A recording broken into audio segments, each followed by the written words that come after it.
거대한 샹들리에가 내뿜는 차갑고 화려한 불빛 아래 하연의 낡은 앞치마는 유독 이질적으로 보였다.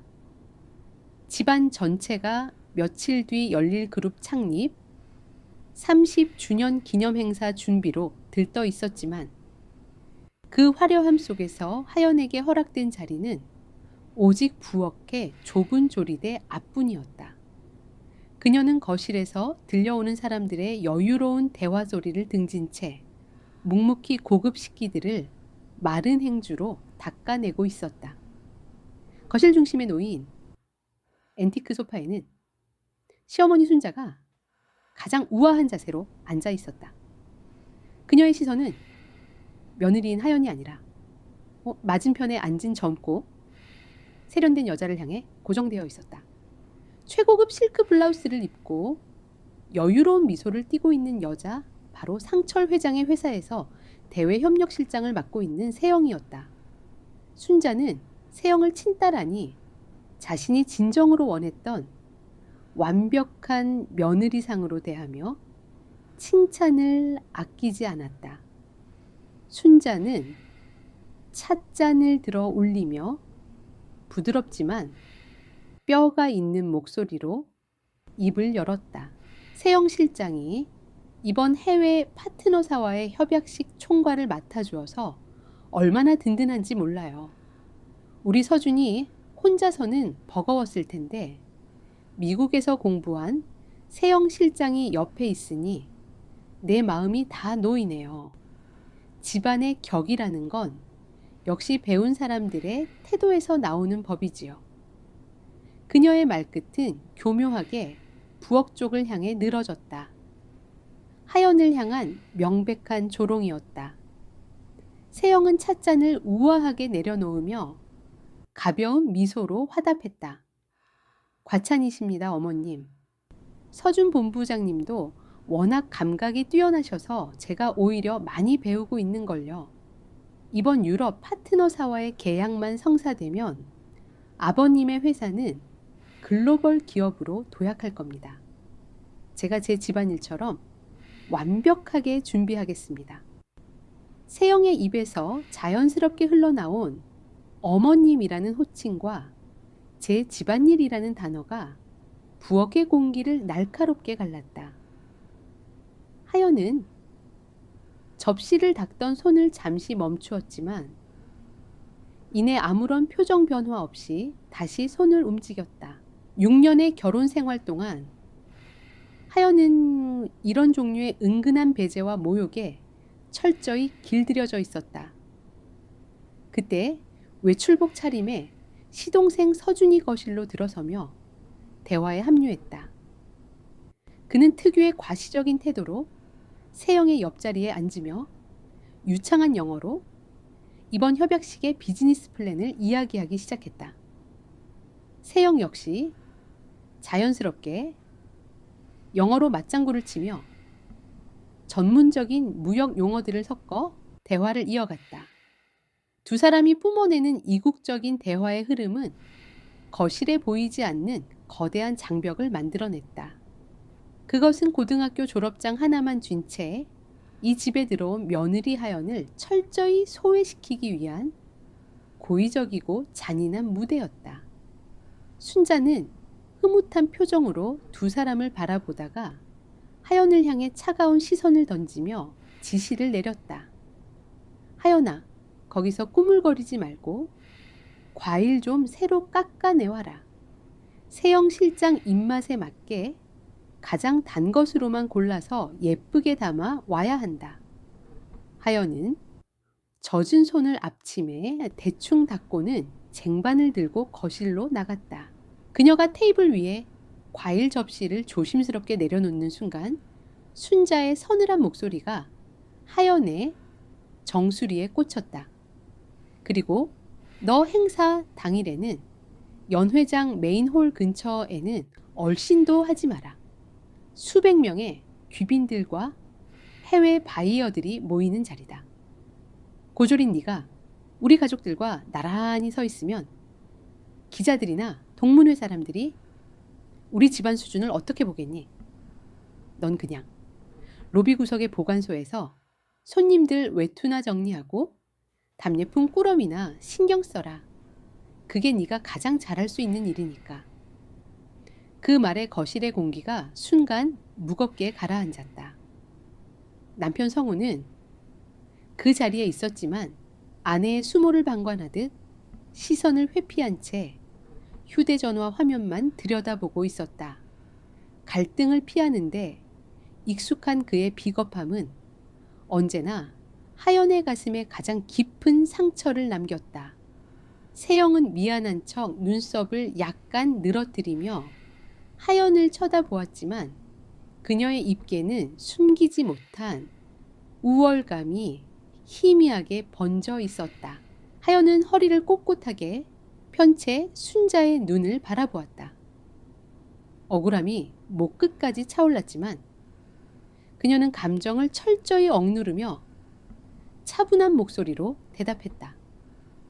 네 어머님, 지시하신 대로 입구 쪽에서 손님 맞이와 외투 정리에만 집중하겠습니다. 하연은 쟁반을 가슴에 품고 다시 부엌으로 몸을 돌렸다.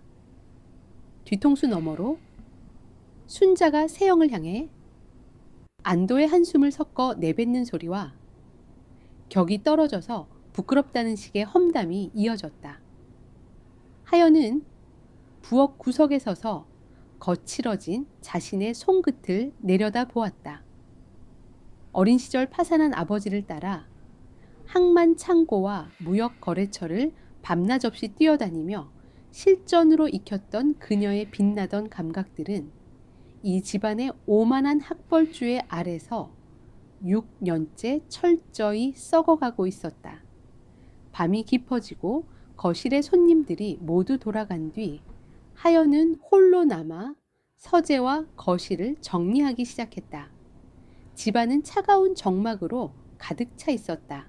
하연이 서재에 휴지통을 비우기 위해 허리를 숙였을 때 구겨진 채 버려진 영어 문서 몇 장이 그녀의 시야에 들어왔다. 무심코 서류를 집어들어 펼치던 하연의 눈동자가 특정 문단에 닿는 순간 거세게 흔들리기 시작했다. 그것은 세영과 서준이 최종 검토를 마쳤다던 유럽 파트너사와의 협약서 영문 초안이었다.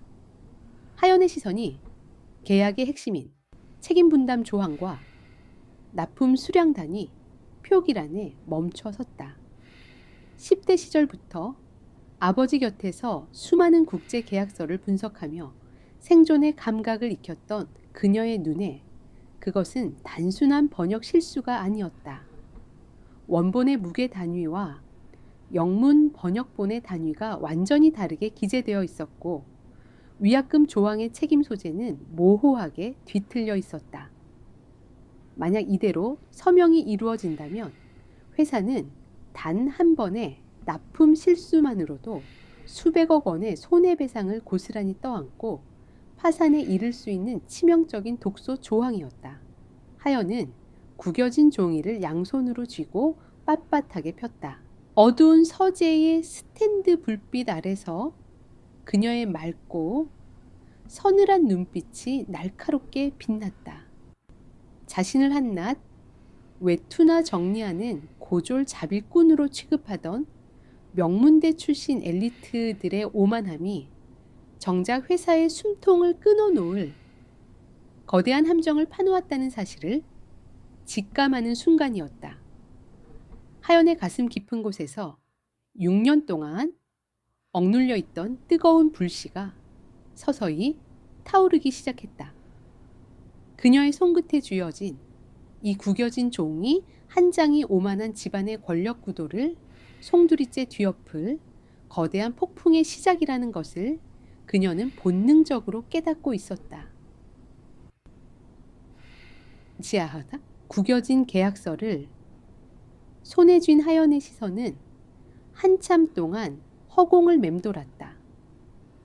어두운 서재를 밝히는 스탠드 불빛 아래서 그녀의 머릿속은 10여 년 전에 치열했던 과거로 빠르게 빨려 들어갔다. 사람들은 하연을 그저 가방끈 짧고 순종적인 고졸 며느리로만 알았지만 그녀에게는 누구도 모르는 치열한 생존의 시간이 있었다.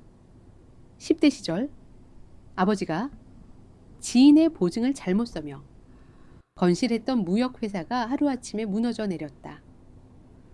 집안에 빨간 딱지가 붙고 채권자들이 문을 부수듯 두드리던 날들 속에서 하연은 교과서 대신 아버지가 쥐어준 영문 계약서와 선적 서류들을 밤낮 없이 읽어내야만 했다. 학교 교실보다 부산 항만의 습기찬 창고와 외국 바이어들의 매서운 눈초리가 그녀에게는 더 익숙한 세계였다. 그녀의 영어는 안락한 유학 생활이나 고급 어학원에서 배운 교양 있는 언어가 아니었다. 그것은 숫자의 속임수를 찾아내고 계약의 맹점을 방어하며 벼랑 끝에 몰린 가족의 생존을 걸고 몸으로 부딪혀 얻어낸 날카로운 무기였다. 하연은 아버지 곁에서 실무 감각을 새우펀지처럼 흡수했고 서명 하나가 수십억의 운명을 어떻게 뒤바꾸는지 뼈저리게 목격하며 자랐다. 그렇기에 하연의 눈에 들어온 이 영문 계약서 초안은 결코 가볍게 넘길 수 없는 폭탄과도 같았다. 하연의 손가락이 계약서 5번째 페이지의 특정 조항을 천천히 훑어내렸다. 원본 문서에는 분명히 납품 수량 기준이 톤으로 명시되어 있었지만 세영과 서준이 번역하고 수정했다는 영문본에는 킬로그램으로 축소 변환되어 적혀 있었다. 게다가 책임 분담 조항은 더욱 치명적이었다. 하자가 발생할 경우 양측이 부담해야 할 비율이 묘하게 비틀려 모든 배상 책임을 상철 회장의 회사인 공급자 측이 전적으로 떠안도록 교묘하게 번역되어 있었다. 이것은 단순한 오역이 아니었다. 이대로 서명이 이루어진다면 회사는 수백억 원의 손실을 몽땅 뒤집어 쓰고 파산의 늪으로 추락할 것이 분명했다. 다음날 아침 집안은 다시 한번 다가올 행사 준비로 분주해졌다. 시어머니 순자는 이른 아침부터 미용실을 예약하고 친척들에게 돌릴 답례품을 점검하느라 목소리를 높이고 있었다. 하연은 앞치마를 단정히 고쳐매고 밤새 한숨도 자지 못한 채 움켜쥐고 있던 계약서를 챙겨 남편 성우의 서재로 향했다. 성우는 출근 준비를 마치고 거울 앞에서 넥타이를 매고 있었다. 하연이 무거운 표정으로 서재 문을 열고 들어가자 성우는 거울에서 눈을 떼지 않은 채 귀찮은 기색을 여과 없이 드러냈다. 아침부터 왜 그래? 나 오늘 중요한 임원 회의 있는 거 알잖아. 할 말 있으면 저녁에 해. 하연은 흔들림 없는 걸음으로 다가가 성우의 책상 위에 구겨진 계약서를 조심스럽게 올려놓았다. 여보 출근하시기 전에 이것만 잠시 확인해 주세요. 어제 서재 휴지통에서 발견한 유럽 파트너사 협약서 초안이에요.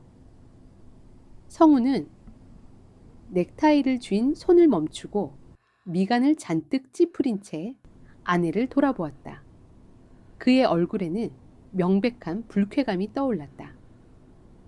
당신이 내 서재 쓰레기통은 왜 뒤져? 그리고 그건 세영 실장과 서준이가 이미 최종 검토까지 끝낸 문서야. 당신이 신경 쓸 일이 아니라고. 하연은 물러서지 않고 계약서의 책임 조항 부분을 손가락으로 짚으며 차분하지만 힘있는 목소리로 설명했다. 단위 표기가 원본과 완전히 다르게 변환되어 있어요. 게다가 위약금 조항의 책임 소재도 우리 쪽에 일방적으로 불리하게 번역되어 있고요. 이대로 파트너사와 협상이 진행되면 아주 작은 납품 차질만 생겨도 아버님 회사가 수백억 원의 위약금을 물어내야 해요. 제발 세영 실장에게 다시 한번 확인해 보라고 전해주세요. 성우는 하연의 말이 끝나기가 무섭게 헛바람을 내뱉으며 어이없다는 표정을 지었다. 그는 하연이 짚고 있던 계약서를 거칠게 낚아채더니 책상 모서리로 신경질적으로 밀쳐냈다. 날카로운 마찰음이 서재의 무거운 공기를 갈랐다. 당신 지금 제정신이야? 미국 최고 명문대에서 경영학을 전공한 세영 실장과 내 동생 서준이가 확인한 서류야. 고등학교 졸업장 하나 달랑 있는 당신이 지금 그 사람들의 영어 실력과 비즈니스 감각을 지적하겠다는 거야. 주제를 좀 알아야지. 성우의 말은 비수가 되어 하연의 가슴에 꽂혔다. 그러나 하연은 상처받은 티를 내지 않고 남편의 눈을 똑바로 응시했다. 학벌이 계약서를 대신 써주는 게 아니잖아요. 숫자는 거짓말을 하지 않아요. 이대로 가면 아버님이 평생 일구신 회사가 무너질 수도 있어요. 제발 제 말을 한 번만 믿고 확인해 주세요. 그만해. 성우가 핏대를 세우며 언성을 높였다. 그의 눈동자는 회사에 대한 걱정보다 가족의 체면이 깎일지도 모른다는 두려움과 짜증이 훨씬 크게 자리 잡고 있었다. 당신이 이런 말도 안 되는 소리를 짓거리는 걸 어머니가 아시면 당장 집안이 발칵 뒤집힐 거야. 괜히 전문가들 사이에 껴들어서 잘난 척하다가 우리 집안 망신시키지 마. 당신은 그냥 행사날 사고 치지 말고 어머니 말씀대로 손님들 외투나 잘 받아. 그게 당신 자리야. 성우는 혐오스러운 것을 보듯 하연을 한번 쏘아보고는 서류 가방을 거칠게 집어들고 서재를 빠져나갔다. 닫히는 문틈 사이로 그의 차가운 외면만이 남았다. 하연은 텅 빈 서재에 홀로 서서 책상 위로 밀쳐진 계약서를 가만히 내려다보았다. 진실을 말해도 철저히 묵살당하는 이 끔찍한 계급의 벽 앞에서 그녀는 씁쓸한 절망을 삼켜야 했다. 그때 열려있던 서재 문틈으로 경쾌하고 오만한 구두 발소리가 들려오더니 누군가 불쑥 안으로 들어섰다. 이른 아침부터 회장 자택으로 출근 도장을 찍은 세영이었다. 그녀는 손에 크리스털 잔에 담긴 차가운 얼음물을 들고 있었다. 세영의 시선이 책상 위에 놓인 영문 계약서와 하연의 얼굴을 번갈아 향했다. 이내 세영의 입꼬리가 비틀리며 조롱 섞인 미소가 번졌다. 어머 하연 씨, 지금 여기서 뭐 하시는 거죠?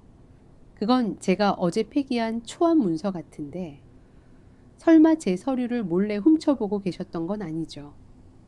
세영은 우아한 걸음으로 다가와 하연의 눈앞에서 서류를 확 낚아챘다. 종이가 찢어질 듯 날카롭게 구겨졌다. 그녀는 계약서를 마치 더러운 오물이라도 되는 양 손끝으로 집어들고는 하연을 위아래로 훑어보았다. 하연 씨가 알파벳 몇 개 읽을 줄 아는 건 알겠는데 이런 고급 비즈니스 문서는 하연 씨 수준에서 이해할 수 있는 영역이 아니에요. 가정주부면 주부답게 주방 일이나 신경 쓰셔야지 왜 남의 전문 영역을 기웃거리며 주제 넘은 짓을 하실까? 세영의 말투는 겉보기에는 깍듯한 존댓말이었지만 그 안에는 뼛속까지 상대를 무시하는 지독한 하대와 오만함이 뱀처럼 또아리를 틀고 있었다. 하연은 턱끝에 힘을 주며 세영을 정면으로 마주보았다. 버려진 서류라 우연히 봤을 뿐입니다. 하지만 단위 변호안과 위약금 조항에 치명적인 오류가 있다는 건 사실입니다. 실장님이 책임자시라면 자존심을 내세우기 전에 회사에 갈 피해부터 막는 게 순서 아닙니까? 하연의 지적에 세영의 미소가 순식간에 차갑게 얼어붙었다. 명문대 출신이라는 자만심 하나로 살아온 그녀에게 고졸 며느리의 훈계는 결코 용납할 수 없는 지독한 모욕이었다. 세영의 눈동자에 매서운 도끼가 서렸다. 그녀는 말없이 들고 있던 크리스털 잔을 하연해 발밑을 향해 서서히 기울였다. 차가운 얼음물이 값비싼 원목 마루 위로 무자비하게 쏟아져 내리며 서늘한 파문을 일으켰다. 물줄기는 하연의 낡은 실내화와 앞치마 밑단을 차갑게 적시며 바닥으로 퍼져나갔다. 서재 안의 공기가 숨 막힐 듯 팽팽하게 당겨졌다. 잔을 완전히 비워낸 세영은 빈 잔을 흔들어 보이며 턱을 치켜들었다. 그녀의 눈빛은 마치 주인이 쓸모없는 하인을 내려다보는 듯한 멸시로 가득 차 있었다. 하연 씨가 이 집안에서 가장 잘하는 일이 뭔지 내가 다시 알려줄게요. 당신은 그냥 이런 얼룩이나 닦으면서 살면 되는 사람이에요. 마루에 물자국이 새으며들기 전에 당장 걸레부터 가져와서 흔적도 없이 닦아 놓으세요. 그리고 다시는 내 서류에 더러운 손대지 마시고요. 세영은 얼음장 같은 경고를 남긴 채 하연을 무참히 짓밟고 서재를 빠져나갔다. 구두 발소리가 멀어지는 동안 하연은 젖어 들어가는 발끝을 내려다보며 미동도 하지 않았다. 바닥에 고인 차가운 물웅덩이 위로 그녀의 무표정한 얼굴이 비쳤다. 분노로 인해 입술이 파르르 떨렸지만 그녀는 소리내어 울지 않았다. 대신 하연의 눈동자 속에서 수백 번 고쳐 삼켰던 인내심이 차갑게 부서지고 있었다. 자만심에 눈이 멀어 스스로 파멸의 구덩이로 걸어 들어가는 저 오만한 자들을 더 이상 막아설 이유가 없었다. 그녀는 천천히 주먹을 쥐었다. 이 지독한 연극의 결말이 어떻게 끝날지 그녀는 벌써부터 기다려지기 시작했다. 서울 도심 한복판에 자리한 최고급 5성급 호텔의 대연 회장은 상철 회장 기업의 창립 30주년을 축하하는 화려한 장식들로 빛나고 있었다. 천장에서 쏟아지는 거대한 샹들리에의 불빛이 길게 깔린 붉은 카펫 위로 찬란하게 부서졌고 입구에는 정재계 인사들이 보낸 축하 화환이 끝없이 늘어서 있었다. 사람들의 들뜬 대화와 부드러운 현악기 연주가 홀 안을 가득 채우며 겉보기에는 흠잡을 데 없이 완벽한 축제의 분위기를 자아내고 있었다. 그러나 그 화려한 무대 뒤편, 서늘한 바람이 드는 연회장 입구 구석의 외투 보관소가 하연에게 허락된 유일한 공간이었다.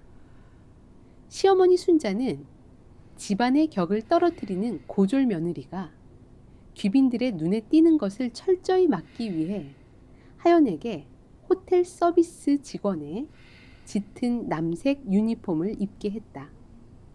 순자는 우아한 실크 한복 차림으로 다가와 하연을 위아래로 훑어보며 매몰차게 지시했다. 하연아, 명심해라. 넌 오늘 우리 집안 사람이 아니라 여기 파견된 직원일 뿐이다. 동문회 사람들이나 기자들 눈에 띄지 않게 고개 푹 숙이고 손님들 짐이나 실수 없이 받아둬. 앞쪽으로 한 발짝이라도 기어 나와서 내 얼굴에 먹칠을 하면 그땐 정말 각오해야 할 거다. 하연은 묵묵히 고개를 숙였다. 억울함이나 비참함은 이미 오래전에 메말라 버렸다. 그저 남편 성구가 먼발치에서 다른 임원들과 여유롭게 샴페인 잔을 부딪히며 자신을 철저히 외면하는 모습을 무미건조한 눈동자로 바라볼 뿐이었다. 연회장 중심에서는 세영과 서준이 마치 오늘의 진짜 주인공인 양 돋보이고 있었다. 완벽하게 재단된 슈트를 입은 서준과 세련된 정장 차림의 세영은 오만한 미소를 띠며 미리 도착한 국내 손님들을 맞이했다. 두 사람은 자신들의 화려한 유학 시절 경험을 과시하며 다가올 유럽 파트너사와의 엄중한 협상마저 자신들의 이력서에 추가될 가벼운 훈장쯤으로 여기는 듯했다. 그러나 견고해 보이던 그들의 무대에 서서히 금이 가기 시작한 것은 행사 시작을 불과 1시간 앞둔 시점이었다. 무정이를 든 호텔 실무진이 사색이 된 얼굴로 쟁얼음을 쳐 서준과 세영에게 다가와 다급한 소식을 전했다. 외부에서 섭외한 최고급 전문 통역팀의 차량이 연쇄 추돌 사고에 휘말려 현장 도착이 아예 불가능해졌다는 보고였다. 방금 전까지 여유롭게 손님들과 인사를 나누던 세영의 얼굴에서 순식간에 핏기가 가셨다. 서준 역시 당황한 기색을 감추지 못하고 마른 입술을 축이며 주변의 눈치를 살폈다. 상황에 심상치 않음을 직감한 순자가 신경질적인 걸음으로 다가와 무슨 일이냐고 추궁하자 가문의 체면이 깎일 것을 극도로 두려워한 서준이 황급히 변명하듯 나섰다. 어머니 진정하세요. 통역사가 오지 못해도 전혀 문제 없습니다. 어차피 세영 실장이나 저나 미국에서 오래 공부했는데 비즈니스 미팅 통역 정도야 거뜬하게 해낼 수 있습니다. 오히려 우리가 직접 일상적인 대화로 분위기를 부드럽게 이끌면 파트너사에서도 우리의 친화력을 더 높이 평가할 겁니다. 세영 역시 애써 굳은 표정을 지우고 자신감 넘치는 미소를 꾸며냈다. 맞습니다, 어머님. 제가 직접 통역을 맡으면 아버님 회사에 대한 저의 열정과 능력을 보여줄 좋은 기회가 될 거예요. 복잡한 전문 용어야 대략 문맥에 맞춰 흐름만 넘기면 되니까요.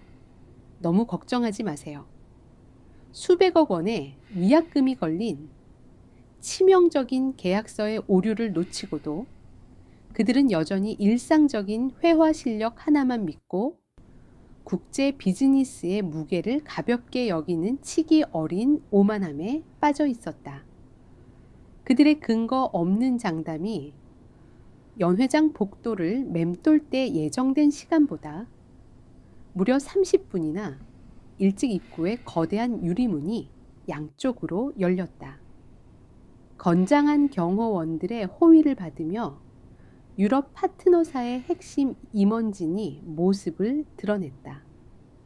그들의 선두에는 바늘 찔러도 피 한 방울 안 나올 듯한 날카로운 인상의 수석 대표가 서 있었다.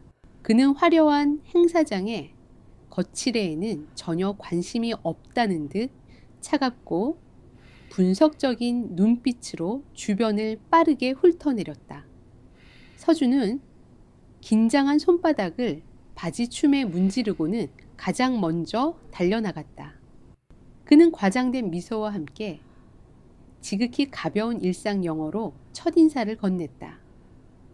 거대한 자본이 오가는 협상 테이블의 무게감이나 비즈니스 매너에 대한 깊은 이해 없이 그저 유학파 특유의 친근함만을 앞세운 얕은 환영 인사였다.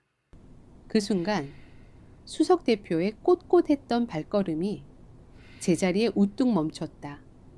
그는 서준이 내민 손을 마주잡지 않은 채 미간을 깊게 찌푸리며 불쾌감을 여과 없이 드러냈다.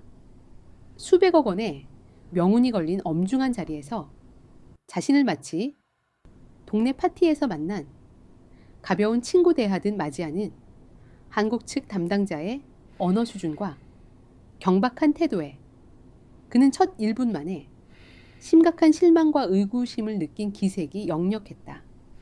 수석 대표는 싸늘하게 굳은 얼굴로 서준을 무시한 채 곁에 선 수행 비서에게 차가운 목소리로 지시를 내리기 시작했다. 그 짧은 찰나의 순간 서준의 얼굴은 붉게 달아올랐고 뒤따라오던 세영의 걸음도 얼어붙고 말았다. 보관소 구석에 몸을 숨긴 채 손님들의 외투를 꽉 쥐고 있던 하연은 그 모든 광경을 얼음장처럼 차가운 시선으로 지켜보고 있었다. 그토록 학벌을 과시하며 거만하게 쌓아 올렸던 그들의 모래성이 무너져 내리는 거대한 지진이 마침내 굉음 하나 없이 서늘하게 시작되고 있었다. 화려한 연회장과 완벽하게 차단된 VIP 사전 회의실의 공기는 짓누르는 듯 무거웠다. 최고급 마호가니 테이블을 사이에 두고 마주 앉은 양측의 분위기는 시작부터 팽팽하게 엇갈렸다. 수석 대표는 자리에 앉자마자 테이블 위에 놓인 최고급 다괴는 눈길조차 주지 않고 곧바로 서류 가방에서 계약서 초안을 꺼내 들었다. 서준은 굳어버린 분위기를 무마하려 억지 미소를 지으며 가벼운 날씨 이야기로 대화를 시작하려 했다. 하지만 수석 대표는 고개를 저으며 서준의 말을 차갑게 끊어냈다.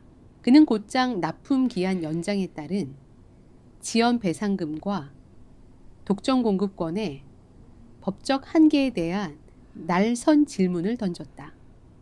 비즈니스와 법률 용어가 촘촘하게 얽힌 빠르고 복잡한 영어 문장 앞에서 서준의 얼굴은 순식간에 하얗게 질렸다. 그는 마른 침을 삼키며 입을 열었지만 머릿속에서 번역을 거치지 못한 단어들은 문장을 끝맺지 못하고 허공을 맴돌았다. 상황이 엇나가고 있음을 직감한 세영이 다급히 대화에 끼어들었다. 그녀는 특유의 당당한 태도를 유지하려 애쓰며 미소를 지었지만 미국 유학 시절 파티와 일상 교제에서나 통용되던 그녀의 화려한 영어는 수백억 단위의 책임이 오가는 협상 테이블에서 아무런 힘을 쓰지 못했다. 세영은 수석 대표가 집요하게 파고드는 하자 발생 시의 배상 책임 소재를 정확히 이해하지 못한 채 엉뚱하게도 제품의 우수한 품질 보증 기간에 대해 길게 설명하기 시작했다. 그녀의 문장은 논리를 잃고 갈 곳 없이 흔들렸고 단어의 선택은 치명적일 만큼 아마추어 같았다. 수석 대표의 푸른 눈동자가 서서히 차가운 경멸로 물들어갔다. 참다 못한 수석 대표는 세영의 더듬거리는 변명을 도중에 가로막았다. 그는 세영이 직접 번역하고 수정했다는 영문 계약서의 5번째 페이지를 손가락으로 거칠게 짚었다. 그리고 책임 분담 기준과 단위 표기가 자신이 사전에 합의했던 조건과 왜 이토록 불일치하는지 이 기만적인 숫자 장난에 대한 정확한 해명을 요구했다. 그 순간 세영의 척추를 타고 섬뜩한 한기가 흘러내렸다. 며칠 전 남편의 서재에서 하연이 경고했을 때 자신이 멸시하며 바닥으로 던져버렸던 바로 그 독소 조항이었다. 고졸 며느리의 헛소리라 치부했던 지적이 수백억 원의 손해배상을 가를 치명적인 오류였음이 확인되는 순간이었다. 등줄기에서 차가운 식은땀이 배어나와 세영의 최고급 실크 블라우스를 젖게 만들었다. 완벽하게 세팅했던 그녀의 자만심이 거대한 현실의 무게 앞에서 산산조각이 나고 있었다. 서준 역시 이마에 맺힌 땀을 닦아내지도 못한 채 고개만 푹 숙이고 있었다. 같은 시각 회의실 밖 붉은 카펫이 깔린 복도에서는 시어머니 순자가 초조한 걸음으로 맴돌고 있었다.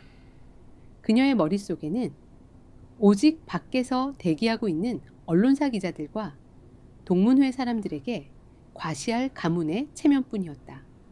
순자는 회의실 안의 침묵이 길어지자 불안감을 감추지 못하고 M1 호텔 직원들을 닥달하기 시작했다.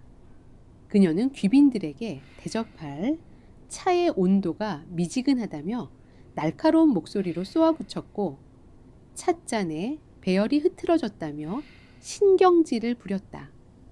내부에서 회사의 명운이 무너져 내리고 있는 줄은 꿈에도 모른 채 그저 겉으로 보이는 얄팍한 행사의 격을 유지하려 헛된 발버둥을 치고 있었다. 외투 보관소 구석에 선 하연은 그 모든 총흙을 서늘하고 맑은 눈빛으로 지켜보고 있었다. 시댁 식구들은 비즈니스의 본질이 붕괴하는 치명적인 위기 앞에서도 여전히 껍데기뿐인 우월감과 허세에 목을 메고 있었다. 남편 성우는 복도 한쪽에서 안절부절 못하며 손톱만 물어뜯고 있을 뿐 사태를 수습할 어떠한 용기도 내지 못했다. 다시 회의실 안수석 대표는 더 이상 이 무의미하고 비전문적인 변명을 들어줄 인내심이 바닥났다는 듯 행동에 나섰다. 그는 횡설수설하는 세영의 말이 채 끝나기도 전에 거칠게 가죽 서류철을 덮어버렸다. 무거운 가죽 커버가 겹치며 만들어낸 둔탁한 마찰음이 숨 막히는 회의실 공기를 날카롭게 갈랐다. 수석 대표는 옆에 앉은 수행 변호사에게 고개를 돌려 짧고 단호하게 지시를 내린 뒤 미련 없이 자리에서 일어났다. 상철 회장과 한국 측 임원들이 경각으로 물든 얼굴로 다급히 만류하려 자리에서 일어났지만 수석 대표의 태도는 이미 돌이킬 수 없을 만큼 냉담해져 있었다. 잠시 후 굳게 닫혀 있던 VIP 회의실에 무거운 단풍나무 문이 신경질적으로 열리며 복도의 정적을 깨뜨렸다. 얼굴이 백지장처럼 하얗게 질린 실무진 한 명이 넥타이가 비틀어진 것도 모른 채 복도로 뛰쳐나왔다. 순자와 성우가 놀라 다가가기도 전에 사시나무 떨듯 떨리는 직원의 목소리가 복도를 타고 널리 퍼져나갔다. 큰일 났습니다. 파트너사 측에서 우리 측 담당자들의 업무 이해도와 신뢰도를 도저히 믿을 수 없다며 당장 협약식을 전면 취소하고 호텔을 떠나겠다고 짐을 챙기고 있습니다. 그 선고와도 같은 절망적인 외침이 울려 퍼지는 순간 거대한 행사장 복도의 공기가 일순간에 차갑게 얼어붙었다. 얼굴에 핏기가 가신 순자는 휘청거리며 벽을 짚었고 성우는 믿을 수 없다는 듯 입을 벌린 채 그 자리에 굳어버렸다. 가장 낮고 어두운 자리에서 이 참담한 패배의 소식을 듣게 된 하연은 천천히 숨을 들이마셨다. 그리고 오랜 시간 자신을 올가매고 있던 낡은 유니폼 앞치마의 매듭으로 조용히 손을 가져갔다. 더 이상 이 오만하고 무능한 자들의 추락을 지켜보고만 있을 수는 없었다. 고급스러운 샹들리에의 불빛이 아득하게 느껴질 만큼 VIP 회의실 앞 복도의 공기는 참담한 정막으로 얼어붙어 있었다. 수십억 원이 오가는 거대한 무대 뒤편에서 상철 회장의 집안이 그토록 자랑해온 명문대 출신 엘리트들의 자만심은 산산조각이 나 바닥에 나뒹굴고 있었다. 실무진의 다급한 외침이 복도를 휩쓸고 지나간 직후 회의실 문틈으로 파트너사 측 인원들이 서류 가방을 챙기는 부산스러운 움직임이 고스란히 전해졌다. 복도 한가운데 선 남편 성우는 넥타이를 쥔 채 창백하게 질린 얼굴로 입술만 달싹일 뿐 사태를 수습하기 위해 단 한 발짝도 앞으로 내디디지 못하고 있었다. 평생을 부모의 그늘과 집안의 후광 아래서 갈등을 회피하며 살아온 그의 뼛속 깊은 비겁함이 가문이 무너져 내리는 이 치명적인 위기 앞에서도 여실히 드러나고 있었다. 시어머니 순자는 충격에 휩싸여 휘청거리면서도 그 상황에서조차 기자들과 동문회 사람들이 웅성거리는 연회장 메인 홀 쪽으로 초조한 시선을 던지고 있었다. 그녀의 머릿속에는 회사의 존폐 위기보다 당장 오늘 수백 명 앞에서 겪게 될 가문의 끔찍한 망신살과 체면이 깎이는 것에 대한 공포가 훨씬 더 짙게 깔려 있었다. 외투 보관소 구석에서 그 모든 처참한 풍경을 지켜보던 하연의 눈빛이 차갑게 가라앉았다. 수십 년 전 항만 창고에서 아버지가 피눈물을 흘리며 회사의 부도를 맞아야 했던 그 뼈저린 기억이 그녀의 머릿속을 강렬하게 스치고 지나갔다. 지금 저 문 안에서 서명되지 못한 채 버려지려는 계약서는 단순한 종이 쪼가리가 아니었다. 그것은 상철 회장이 평생을 바쳐 일군 직원들의 땀방울이자 한 기업의 생명줄이었다. 오만한 시댁 식구들의 무능함 때문에 그 소중한 가치가 이토록 허망하게 짓밟히는 것을 하연은 더 이상 방관할 수 없었다. 하연은 천천히 양손을 허리 뒤로 가져갔다. 그리고 6년이라는 긴 시간 동안 그녀를 보이지 않는 하녀의 자리로 올가매고 있던 짙은 남색 유니폼 앞치마의 매듭을 단호하게 풀어냈다. 사각거리는 마찰음과 함께 앞치마가 하연의 손을 떠나 대리석 바닥 위로 힘없이 툭 떨어졌다. 그것은 단순히 앞치마를 벗어 던지는 행위가 아니라 순종적이고 무력했던 고졸 며느리라는 굴레를 영원히 끊어내겠다는 서늘한 선전포고였다. 단정한 검은색 정장 차림이 드러난 하연이 보관소를 벗어나 회의실 쪽으로 무거운 걸음을 내디뎠다. 그녀의 구두, 굽이 카펫을 누르는 소리가 규칙적이고도 단호하게 복도에 울려 퍼졌다. 순자는 바닥에 내동댕이 쳐진 앞치마와 자신을 향해 걸어오는 하연의 서늘한 기백을 발견하고는 사색이 된 얼굴로 펄쩍 뛰며 다가왔다. 하연아, 네가 지금 제정신이야. 당장 그 앞치마 다시 줍고 제자리로 돌아가지 못해. 안 그래도 안에서 난리가 나서 내 피가 마르는데 어디서 감히 며느리가 주제넘게 복도까지 기어나와서 설치는 거야. 순자의 목소리에는 분노와 함께 자신이 철저히 통제해오던 계급의 질서가 무너지는 것에 대한 원초적인 두려움이 섞여 있었다. 그녀는 눈을 치켜뜨고 당장이라도 하연의 뺨을 내려칠 듯 손을 높이 치켜들었다. 남편 선구조차 놀라 흠칫 뒤로 물러서며 아내를 말릴 생각조차 하지 못했다. 하지만 순자의 손이 허공을 가르고 내려오기 직전 하연의 손이 단호하게 뻗어나와 순자의 손목을 꽉 움켜쥐었다.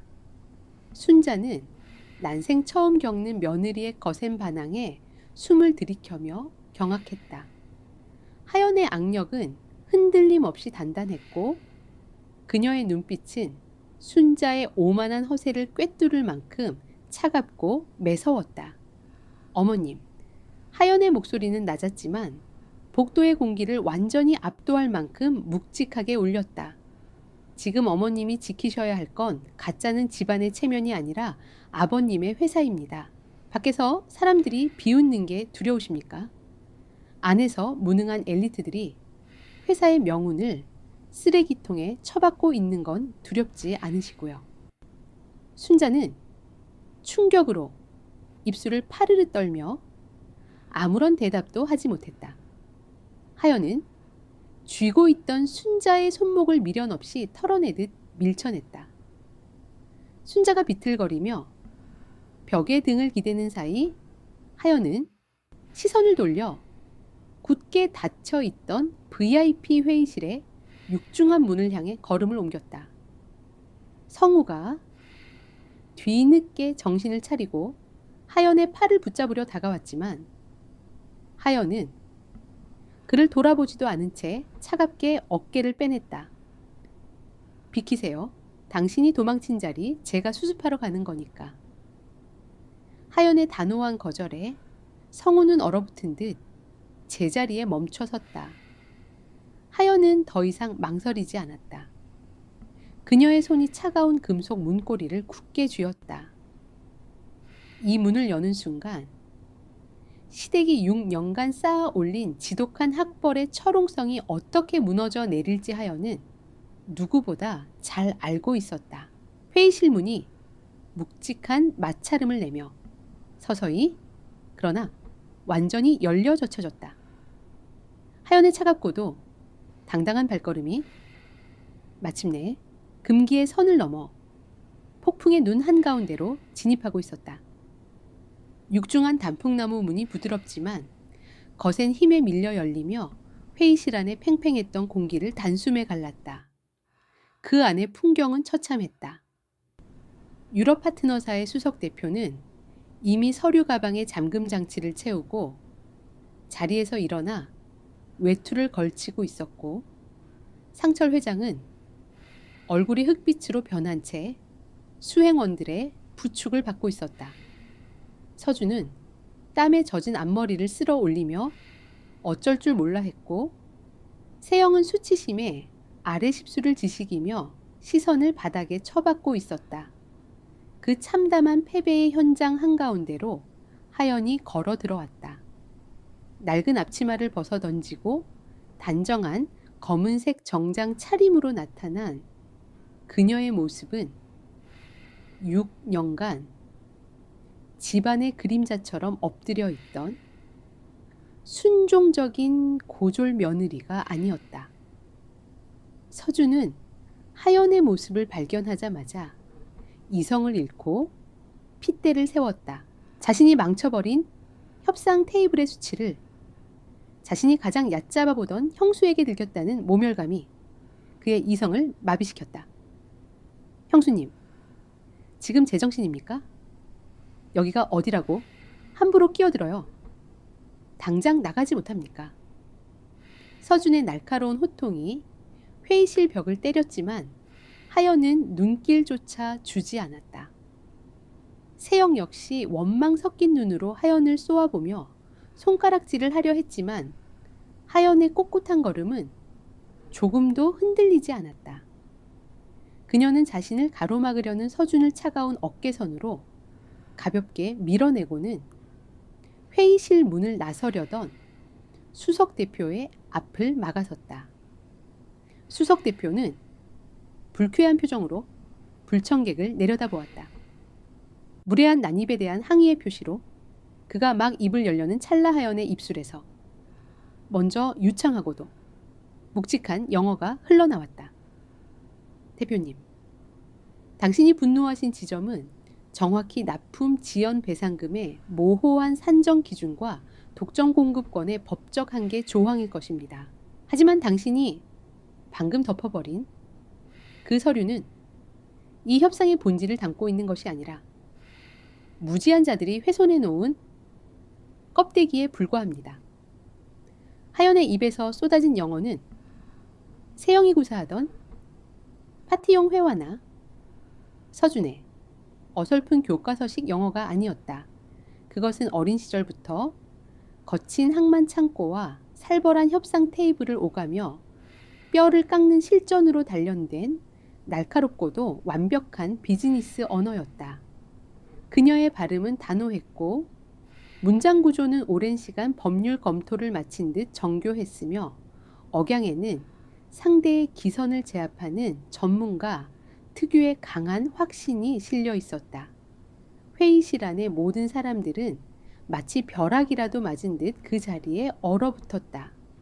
서준은 벌렸던 입을 다물지 못한 채 하연을 쳐다보았고 세영의 동공은 격렬하게 흔들렸다. 그들은 자신들이 그토록 멸시했던 고졸이라는 꼬리표 뒤에 이토록 압도적인 언어적 지배력이 숨겨져 있었다는 사실을 도저히 믿을 수 없었다. 상철 회장조차 경악으로 굳어진 얼굴로 며느리의 뒷모습을 응시했다.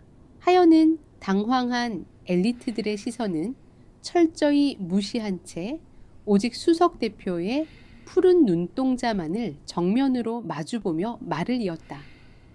이 회사가 가진 생산 설비의 실제 규모와 원자재 수급 능력은 당신이 우려하는 지연 사태를 애초에 차단할 수 있는 수준입니다. 다만 앞서 진행된 통역과 서류 번역 과정에서 그 핵심적인 방어 논리가 철저히 누락되었을 뿐입니다. 저는 이 회사의 공식적인 일원으로서 당신이 제기한 두 가지 법적 쟁점에 대해 가장 정확하고 투명한 수정안을 즉시 제시할 수 있습니다. 하여는 한치의 물러섬도 없이 상대의 의구심을 논리적으로 반박하며 잃어버렸던 협상의 주도권을 단숨에 빼앗아왔다. 수석 대표의 눈빛에 서려있던 경멸과 짜증이 서서히 걷히고 그 자리에 예리한 호기심과 강렬한 존중이 피어오르기 시작했다. 그는 하연의 눈빛 속에서 화려한 학위나 빈겁대기 같은 허세가 아닌 진정한 실무자의 노련함을 발견하고 있었다. 회의실 안에는 숨 막히는 정적이 흘렀다. 세영은 굴욕감에 입술을 깨물다 못해 피가 맺힐 지경이었고 서준은 자신의 초라한 밑바닥이 남김없이 까발려진 수치심에 고개조차 들지 못했다. 그들이 미국 명문대라는 타이틀로 쌓아 올렸던 얄팍한 우월감은 하연이 내뱉은 단 몇 분의 완벽한 비즈니스 언어 앞에서 형체도 없이 산산조각이 났다.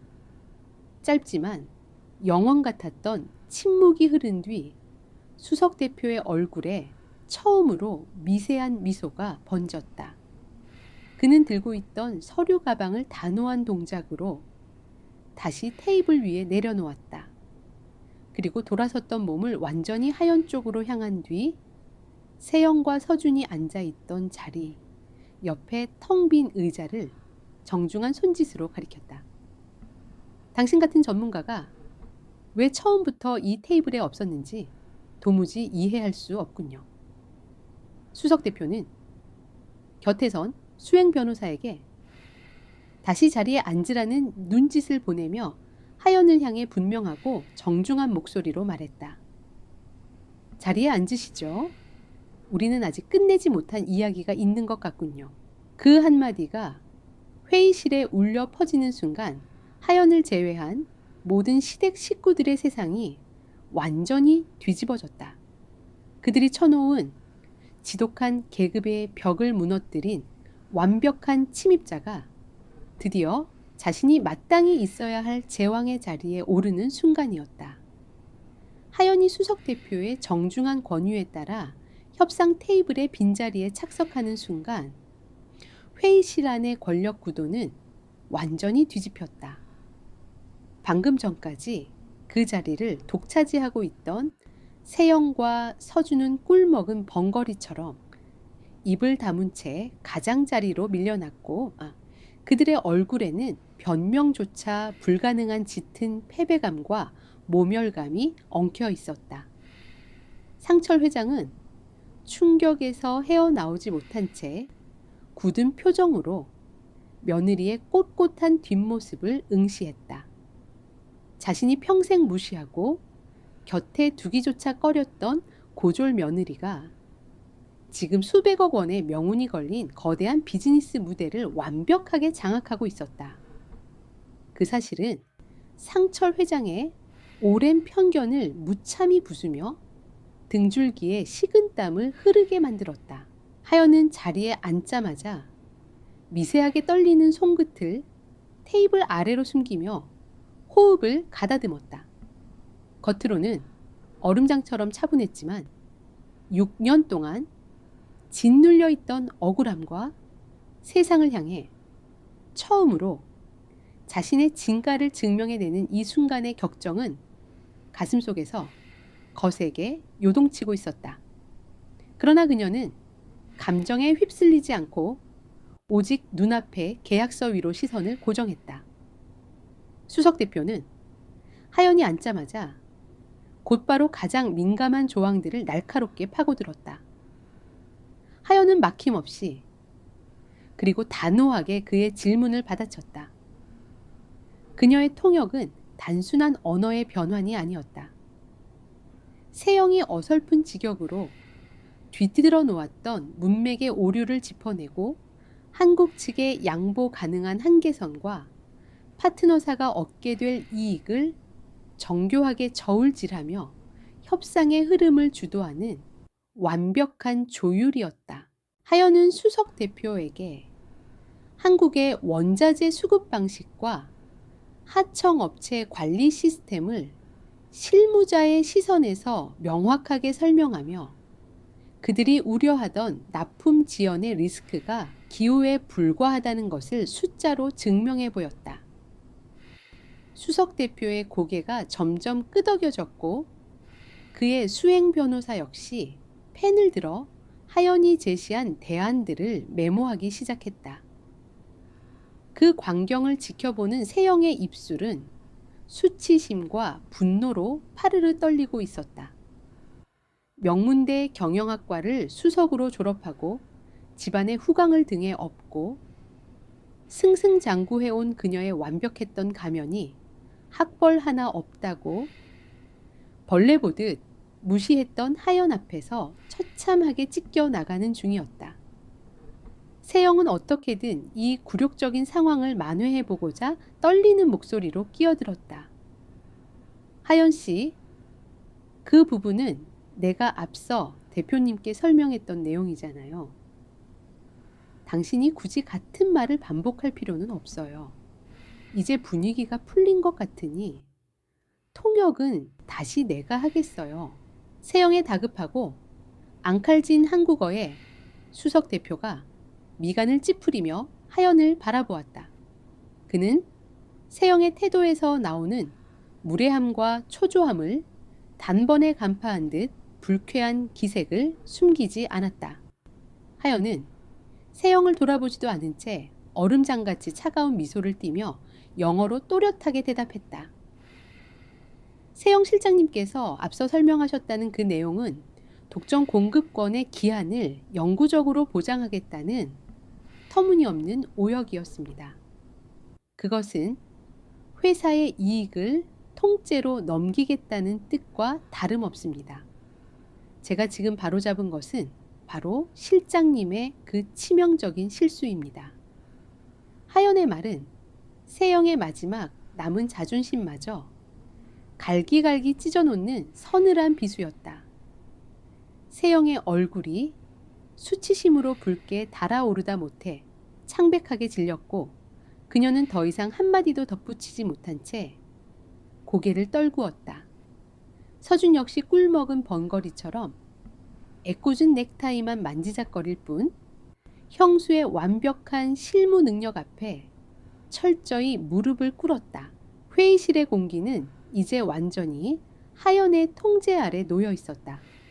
상철 회장조차 며느리의 유창하고 논리적인 언변 앞에서 안도감과 경이로움이 뒤섞인 복잡한 표정을 짓고 있었다. 마침내 1시간가량 이어진 숨 막히는 줄다리기 끝에 수석 대표의 굳어있던 입가에 완연한 미소가 번졌다. 그는 안경을 벗어 테이블에 내려놓으며 만족스러운 목소리로 선언했다. 훌륭합니다. 당신이 제시한 수정안은 우리 본사에서도 충분히 납득할 만한 합리적인 조건입니다. 당신 같은 유능한 파트너가 이 회사의 핵심 실무자라는 사실이 이 계약에 가장 큰 신뢰를 줍니다. 수석 대표가 하연을 향해 고개를 끄덕이며 칭찬을 아끼지 않는 순간 상철 회장은 벅차오르는 감격을 억누르며 자리에서 반쯤 일어섰다.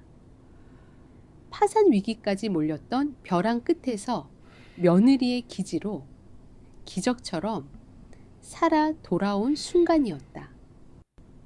그는 떨리는 손으로 만년필을 집어들며 이제 드디어 서명만 남았다는 안도감에 젖어들었다.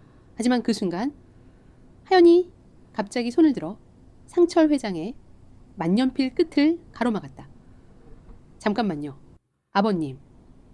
하연의 나지막하지만 단호한 제지의 회의실 안의 분위기가 일순간 다시 차갑게 얼어붙었다. 기뻐하던 상철 회장의 얼굴이 의아함으로 굳어졌고 수석 대표 역시 의문 가득한 눈빛으로 하연을 바라보았다.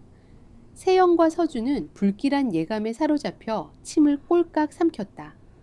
하연은 수석 대표가 내민 계약서의 마지막 장을 덮지 않은 채 5번째 페이지를 다시 펼쳐들었다. 그녀의 맑고 서늘한 눈빛이 세영과 서준을 차례로 훑고 지나가며 회의실 안에 폭풍전야의 고요함을 드리웠다. 이 계약서는 아직 서명할 수 없습니다.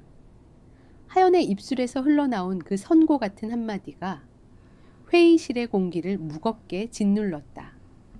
그녀의 손가락이 계약서 위세영과 서준이 간과했던 그 치명적인 오역의 문장을 정확히 가리키고 있었다. 마침내 무능한 엘리트들의 숨통을 끊어놓을 진정한 심판의 시간이 도래한 것이었다. 하연의 단호한 목소리가 회의실의 공기를 무겁게 짓눌렀다. 방금 전까지 안도감으로 옅은 미소를 띠고 있던 상철 회장의 얼굴이 순식간에 딱딱하게 굳어졌다. 그는 허공에 멈춘 만년필을 쥔 채 이해할 수 없다는 듯 며느리를 쳐다보았다. 하연아, 그게 대체 무슨 소리냐. 기껏 분위기를 잘 돌려놓고 지금 와서 서명을 할 수 없다니. 상철 회장의 억눌린 질문에도 하연은 흔들림이 없었다. 그녀는 상철 회장 대신 반대편에 앉아있는 수석 대표를 향해 고개를 돌렸다. 그리고 계약서의 5번째 페이지를 가리키며 차분하지만 날카로운 영어로 입을 열었다. 대표님, 이 계약서의 5번째 페이지 3번째 단락을 확인해 주시겠습니까? 이곳에 명시된 납품 수량 기준과 위약금 조항은 애초에 양측이 합의했던 원본의 내용과 완전히 다르게 변질되어 있습니다. 수석 대표는 미간을 좁히며 자신의 앞에 놓인 영문 계약서를 들여다보았다.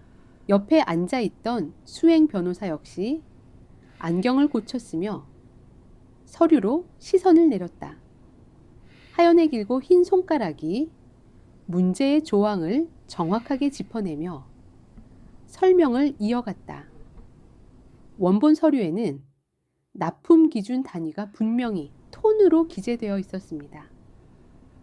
하지만 지금 서명하시려는 이 번역본에는 그 단위가 킬로그램으로 축소 변환되어 있습니다. 더 심각한 것은 책임 분담 조항입니다. 번역본은 천재지변이나 파트너사 측의 사정으로 발생한 납품 지연의 경우에도 모든 금전적 손해배상을 전적으로 저희 공급자 측이 떠안도록 교묘하게 문장이 비틀려 있습니다. 하연의 완벽한 설명이 끝나는 순간 수석 대표의 푸른 눈동자에 매서운 분노가 번뜩였다. 그는 서류의 문맥을 다시 한번 꼼꼼히 확인한 뒤 얼음장처럼 차가운 시선으로 테이블 끝에 웅크리고 있는 세영과 서준을 쏘아보았다. 그것은 비즈니스 파트너로서의 신뢰가 완전히 무너져 내린 철저한 경멸의 눈빛이었다. 상철 회장 역시 하연이 통역해준 내용을 한국어로 전해 듣고는 사색이 된 얼굴로 계약서를 낚아챘다. 비록 영어를 완벽히 구사하지는 못해도 평생을 무역업에 몸담아 온 그의 눈에 단위 표기의 오류와 일방적인 위약금 조항은 금세 뚜렷하게 들어왔다. 만약 하연이 펜을 막아서지 않고 이대로 서명이 이루어졌다면 상철 회장의 회사는 단 한 번의 사소한 납품 차질만으로도 수백억 원의 위약금을 물어내고 파산 선고를 받아야 할 처지였다. 상철 회장의 두 눈에 핏발이 섰다.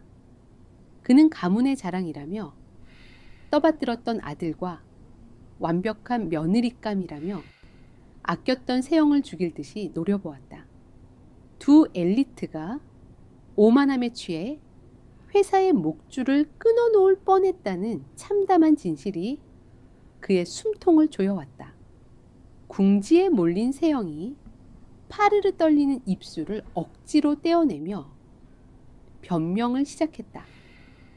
그건 단순한 오타입니다. 아버님 실무진들이 초안을 타이핑하는 과정에서 실수를 한 게 분명해요. 저희가 검토할 때는 완벽했는데 출력 과정에서 문제가 생긴 겁니다. 세영은 끝까지 자신의 잘못을 인정하지 않고 아랫사람에게 책임을 떠넘기려 애썼다. 그녀의 눈꼬리에는 억울함과 수치심이 뒤섞인 눈물이 맺혀 있었지만 하연은 그 얄팍한 거짓말을 가만히 듣고만 있지 않았다. 하연이 차가운 한국어로 세영의 말을 매몰차게 잘라냈다. 수백억 원의 위약금이 걸린 독소 조항을 단순한 오타라고 변명하는 것이 미국 명문대 출신 실장님의 위기관리 방식입니까? 며칠 전 남편의 서재에서 제가 이 오류를 지적했을 때 제 발밑에 얼음물을 쏟아부으며 서류를 찢어버리려 했던 분이 누구였는지 벌써 잊으셨습니까? 하연의 묵직한 일침이 회의실을 가득 채우자 세영은 숨을 들이켜며 얼굴의 모든 핏기를 잃어버렸다. 그녀는 더 이상 어떤 변명도 짜내지 못한 채 사시나무처럼 떨며 고개를 푹 숙였다. 서준 역시 하얗게 질린 얼굴로 자신의 넥타이만 쥐어뜯고 있었다. 집안을 구한 것은 잘난 학위가 아니라 그들이 그토록 짓밟고 멸시했던 고졸 며느리의 날카로운 통찰력이었다. 하연은 패배자들에게 더 이상 시선을 주지 않고 다시 수석 대표를 향해 몸을 돌렸다.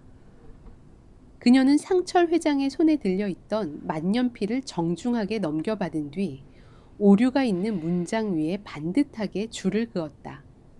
그리고 그 옆에 여백에 정확한 단위와 합리적인 쌍방 책임 분담 조항을 영문과 국문으로 나란히 그리고 막힘없이 써 내려갔다. 대표님, 저는 이 오역이 결코 고의적인 기만이 아니라는 것을 제 이름을 걸고 증명하고 싶습니다. 양측 모두에게 공정한 합의가 될 수 있도록 방금 수정한 이 조항으로 최종 승인을 부탁드립니다. 하연의 꼿꼿한 눈빛과 한치의 흔들림도 없는 태도에 수석 대표는 짧은 탄성을 내뱉었다. 그는 곁에 있던 자신의 변호사에게 수정된 조항의 법적 효력을 확인하라는 눈짓을 보냈다. 변호사가 고개를 끄덕이자 수석 대표의 굳었던 얼굴이 마침내 부드럽게 풀려내렸다. 좋습니다. 당신의 명확한 판단과 정직함이 이 계약을 살려냈습니다. 수정안에 동의합니다. 변호사들이 신속하게 최종 문서의 수정을 마쳤고 마침내 만년필 끝이 종이 위를 부드럽게 미끄러지며 완벽하고도 공정한 서명이 이루어졌다. 수십억 원의 운명이 달렸던 길고 긴 협상이 하연이라는 완벽한 구원자의 손을 거쳐 안전하게 마무리되는 순간이었다. 계약서 교환이 끝난 직후 상철 회장은 지옥에서 살아 돌아온 사람처럼 깊은 숨을 내쉬며 자리에서 일어났다. 그는 며느리가 자신의 회사를 구했다는 사실에 대한 복잡한 감정은 잠시 뒤로 미뤄둔 채 어떻게든 거치례를 유지하기 위해 화사한 미소를 꾸며냈다. 그는 비즈니스의 성공적인 마무리를 자축하기 위해 수석 대표를 향해 활짝 웃으며 두 손을 내밀었다. 하지만 수석 대표는 상철 회장의 내민 손을 쳐다보지도 않았다. 그는 테이블을 짚고 천천히 자리에서 일어나 애타게 손을 뻗고 있는 상철 회장을 철저히 무시한 채 걸음을 옮겼다. 수석 대표의 발걸음은 얼굴을 감싸 쥐고 있는 서준과 세영을 지나 오직 한 사람을 향해 다가가 멈춰 섰다. 그는 하연의 앞에 서서 서양식 비즈니스 매너의 한계를 넘어 한국식으로 깊고 정중하게 허리를 굽혀 인사를 건넸다. 그리고 하연을 향해 굳건한 손을 내밀며 회의실 안에 있는 모든 이가 똑똑히 들을 수 있는 묵직한 목소리로 선언했다. 오늘 제가 서명한 것은 이 종이 위의 계약서가 아닙니다. 저는 위기 속에서 진실을 밝혀낸 당신의 지성과 품격에 서명한 것입니다. 당신이야말로 이 훌륭한 회사를 이끌어갈 진정한 파트너입니다. 그 경이로운 광경 앞에서 상철 회장이 내밀었던 두 손은 허공에서 길을 잃고 초라하게 흔들렸다. 시댁 식구들이 6년간 철저히 짓밟아왔던 가장 낮고 초라한 며느리가 거대한 권력의 정점에서 스스로 왕관을 쓰는 눈부신 순간이었다. 치열하고 숨 막혔던 사전 회의실의 문이 열리고 마침내 본 행사의 막이 올랐다. 대연 회장 안은 수백 개의 촛불과 화려한 조명으로 가득 차 있었고 테이블마다 놓인 샴페인 잔 위로 크리스털 샹들리에의 불빛이 보석처럼 쏟아져 내렸다. 집안의 위세를 과시하기 위해 초대된 수많은 정재계 인사들과 기자들, 그리고 명문대 동문회 사람들은 화기애애한 분위기 속에서 본 협약식의 주인공들을 기다리고 있었다. 모두가 당연히 상철 회장의 뒤를 이어 유학파 아들인 서준과 세련된 대외협력실장 세영이 무대의 중심에 설 것이라 예상했다. 그러나 대연 회장의 거대한 스크린의 협약식 현장 영상이 실시간으로 송출되는 순간 장내의 모든 공기는 충격적인 정적으로 얼어붙었다. 입장하는 주인공들의 대열에서 가장 빛나는 스포트라이트를 받는 사람은 서준이나 세영이 아니었다. 상철 회장과 유럽 파트너사의 수석 대표 사이에 나란히 서서 옅은 미소를 띤 채 당당한 걸음으로 레드카펫을 밟고 있는 사람은 바로 며느리 하연이었다.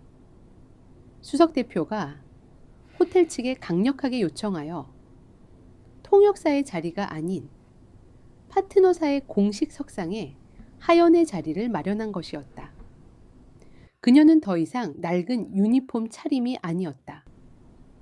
호텔 측에서 급히 마련한 고급스러운 네이비색 정장 스커트 슈트는 그녀의 단아하고 지적인 분위기를 한껏 돋보이게 했다. 조금 전까지만 해도 외투 보관소 구석에서 그림자처럼 숨어 있어야 했던 며느리가 이제 수백 명의 시선이 집중되는 거대한 무대의 심장부에서 가장 밝게 빛나고 있었다. 그 믿을 수 없는 광경에 객석 여기저기서 웅성거리는 소리가 터져 나왔다. 저 여자는 누구지? 처음 보는 얼굴인데 상철 회장 며느리 아니야. 고졸이라. 집안 행사에 얼굴도 못 내민다더니 어떻게 저 자리에 서 있는 거야? 시어머니. 순자는 객석의 귀빈석에 앉아 무대 위 며느리의 모습을 망견자실한 표정으로 올려다보고 있었다. 주변에서 쏟아지는 동문회 부인들의 호기심 어린 질문과 수군거림에 그녀의 얼굴은 수치심으로 붉게 달아올랐다. 그녀는 애써 우아한 미소를 지으며 하연이 원래부터 집안에 숨겨진 인재였다는 듯 거짓말을 꾸며내려 했지만 목구멍까지 차오른 모멸감에 입술만 파르르 떨릴 뿐 제대로 된 문장을 만들어내지 못했다. 가장 처참한 것은 무대 한쪽 구석으로 밀려난 서준과 세영의 모습이었다. 그들은 원래 자신들이 있어야 할 주인공의 자리를 하연에게 송두리째 빼앗긴 채 마치 병풍처럼 어색하게 서 있었다. 터지는 카메라 플래시 세례는 그들의 창백한 얼굴 위로 굴욕의 그림자를 더욱 짙게 드리웠다. 본식이 시작되자 무대 위 하연의 존재감은 더욱 압도적으로 빛났다. 그녀는 단순한 통역을 넘어 양측 대표의 연설에 담긴 미묘한 뉘앙스와 문화적 배경까지 섬세하게 풀어내며 연회장의 분위기를 완벽하게 조율했다. 때로는 부드럽게, 때로는 날카롭게 오가는 그녀의 언어는 단순한 소리의 전달이 아니라 두 기업의 비전을 연결하는 신뢰의 다리 그 자체였다. 질의응답 시간이 되자 한 기자가 손을 들고 예상치 못한 돌발 질문을 던졌다. 대표님, 오늘 협약식 직전에 비공개 회의가 길어지면서 본식이 늦어졌는데 혹시 양측에 이견이 있었던 것은 아닌지 궁금합니다. 날카로운 질문에 연 회장 안의 공기가 순간 긴장으로 팽팽해졌다. 상철 회장의 얼굴이 미세하게 굳어지는 찰나 하연이 먼저 부드럽게 마이크를 잡았다. 좋은 질문 감사합니다. 오늘 회의가 길어진 것은 이견 때문이 아니라 서로의 비전에 대한 깊은 공감대를 형성하기 위한 열정적인 논의 때문이었습니다. 특히 유럽 파트너사 측에서 저희 회사가 가진 잠재력을 높이 평가하시어 애초에 논의했던 것보다 훨씬 더 큰 규모의 협력 방안을 즉석에서 제안해 주셨습니다. 그 미래를 구체적으로 설계하는 과정에서 시간이 조금 더 필요했을 뿐입니다. 하연의 재치 있고 품격 있는 답변은 자칫 붉어질 뻔했던 불화설을 완벽하게 잠재우고 오히려 양사의 파트너십이 더욱 굳건하다는 인상을 심어주었다. 객석에서는 감탄 섞인 박수갈채가 터져나왔고 수석 대표 역시 만족스러운 미소로 하연을 향해 고개를 끄덕였다. 시어머니 순자는 그 광경을 보며 더 이상 자신의 분노와 질투를 감당할 수 없었다. 그녀는 옆에 앉은 비서에게 눈짓을 보내 무대 뒤편으로 하연을 잠시 불러내라는 지시를 내렸다. 어떻게든 며느리의 길을 꺾고 다시 자신의 통제 아래 두려는 마지막 발악이었다. 비서가 조심스럽게 다가와 귀갯말을 전하자 하연은 잠시 망설임 없이 마이크를 들었다. 그녀는 객석에 앉아있는 순자를 똑바로 바라보며 미소를 띤 채 부드럽지만 단호한 목소리로 말했다. 어머님 저를 부르셨다고 들었습니다. 하지만 지금은 제 개인적인 용무보다 이 자리에 함께하신 수백 명의 귀빈들과의 약속이 더 중요하다고 생각합니다. 어머님께서 하실 말씀은 이 모든 행사가 끝나고 가장 낮은 자리에서 듣겠습니다. 하연의 공개적인 거절은 연 회장 전체에 서늘한 파문을 일으켰다. 그것은 더 이상 시어머니의 부당한 명령에 굴복하지 않겠다는 명백한 독립선언이었다. 순자의 얼굴은 분노로 시뻘겋게 달아올랐고 그녀는 꽉 쥔 주먹을 부들부들 떨며 며느리를 노려보았다. 그러나 수백 개의 눈과 귀가 집중된 공개적인 석상에서 그녀는 더 이상 아무것도 할 수 없었다. 그날 밤 행사가 끝나고 집으로 돌아오는 상철 회장의 검은색 세단 안은 숨 막히는 정적으로 가득 차 있었다. 아무도 입을 열지 않았지만 차 안의 공기는 보이지 않는 전쟁의 기운으로 팽팽하게 당겨져 있었다. 화려했던 연회장의 빛은 이제 모두 꺼지고 시댁이라는 어둡고 차가운 현실에 무대 위에서 펼쳐질 진짜 폭풍우가 그들을 기다리고 있었다. 하연은 차창 밖으로 스쳐 지나가는 도시의 불빛을 바라보며 조용히 마음의 갑옷을 여몄다. 더 이상 과거처럼 무릎 꿇을 생각은 없었다. 상철 회장의 저택 현관문이 닫히는 순간 바깥 세상에 화려했던 박수갈채와 카메라 플래시 소리는 완벽하게 차단되었다.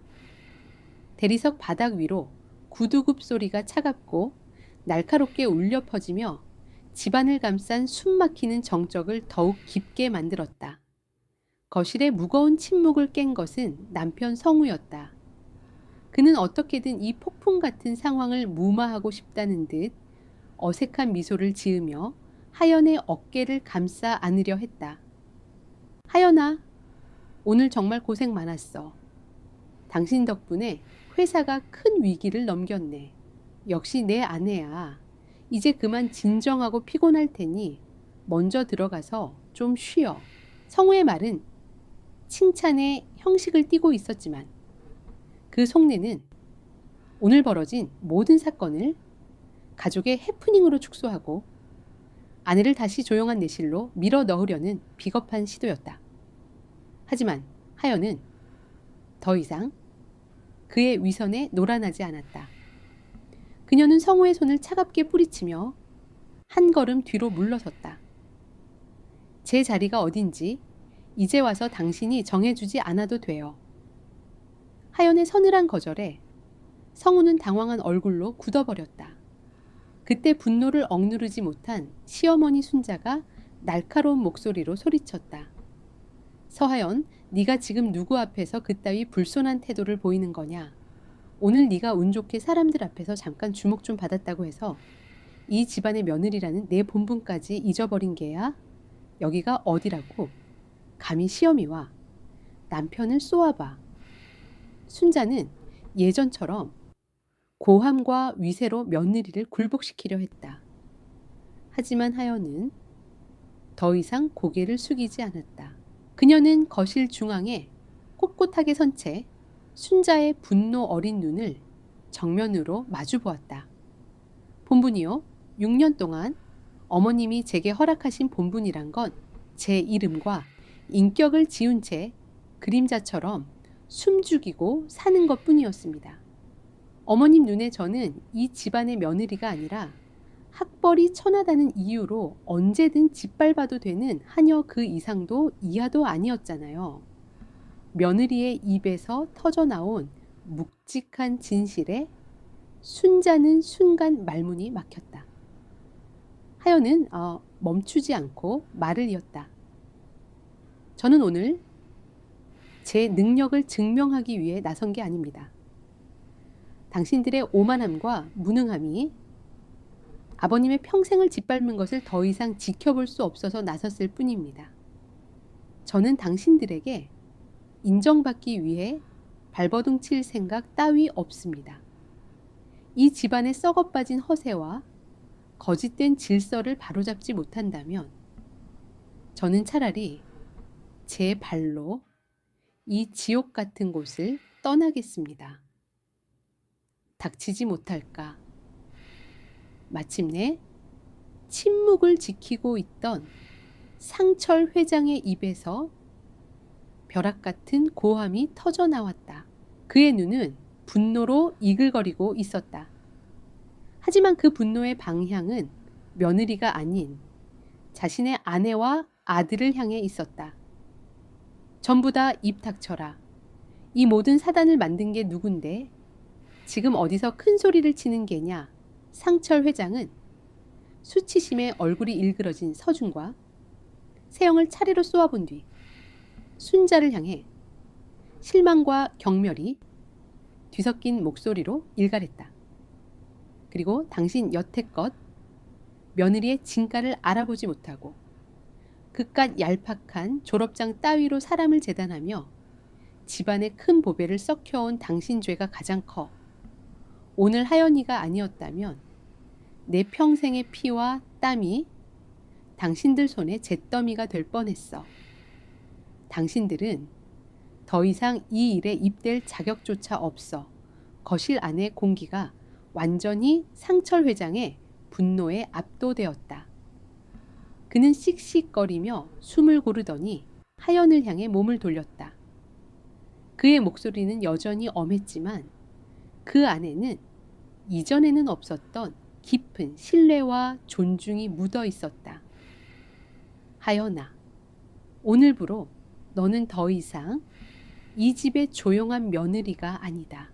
이번 유럽 파트너사와의 합작 프로젝트의 총괄 책임자는 바로 너다. 내게 모든 권한을 위임할 테니 내 방식대로 회사를 이끌어봐라. 내 뒤에는 이 아비가 버티고 서 있을 것이다. 상철 회장의 파격적인 선언은 이 집안의 낡고 부패했던 서열이 완전히 무너지고 새로운 질서가 탄생했음을 알리는 우렁찬 포고령과도 같았다. 순자는 믿을 수 없다는 듯 창백하게 굳어버렸고 서준과 성우는 고개를 떨군 채 아무런 반박도 하지 못했다. 그날 이후 상철 회장의 집안 풍경은 눈에 띄게 달라졌다. 다음 날 아침 하연은 더 이상 낡은 앞치마를 두르지 않았다. 그녀는 완벽하게 재단된 비즈니스 슈트 차림으로 식탁에 앉았다. 시어머니 순자는 더 이상 며느리에게 허드레시를 시키지 못했고 오히려 며느리의 눈치를 살피는 처지가 되었다. 남편 성우는 뒤늦은 후회 속에서 아내의 마음을 돌리려 애썼지만 하연은 더 이상 그의 가식적인 사과의 마음을 열지 않았다. 하연은 상철 회장의 전폭적인 지지 아래 회사에서 자신의 능력을 마음껏 펼쳐 보이기 시작했다. 그녀는 유럽 프로젝트를 성공적으로 이끌며 모두의 인정을 받았고 더 이상 누군가의 며느리가 아닌 프로젝트 총괄 책임자 서하연이라는 자신의 이름으로 굳건히 섰다. 그녀의 눈빛은 더 이상 불안과 순종으로 흔들리지 않았다. 그 안에는 스스로의 가치를 증명해낸 자의 단단한 자신감과 고요한 결심이 깊게 자리 잡고 있었다. 가장 화려한 무대에서 가장 처참한 나락으로 떨어질 뻔했던 그날의 반전은 한낱 졸업장 뒤에 숨어있던 거짓된 질서를 무너뜨렸을 뿐만 아니라 짓밟혔던 한 여성의 삶을 송두리째 일으켜 세운 위대한 출발점이 되었다. 더 이상 자신을 작아지게 만들지 않기로 결심한 사람은 다시는 누구의 그림자 속으로 돌아가지 않는다. 하연은 마침내 지독했던 어둠의 터널을 제 발로 걸어 나와 스스로 쟁취한 눈부신 빛의 세계를 향해 당당히 나아가고 있었다.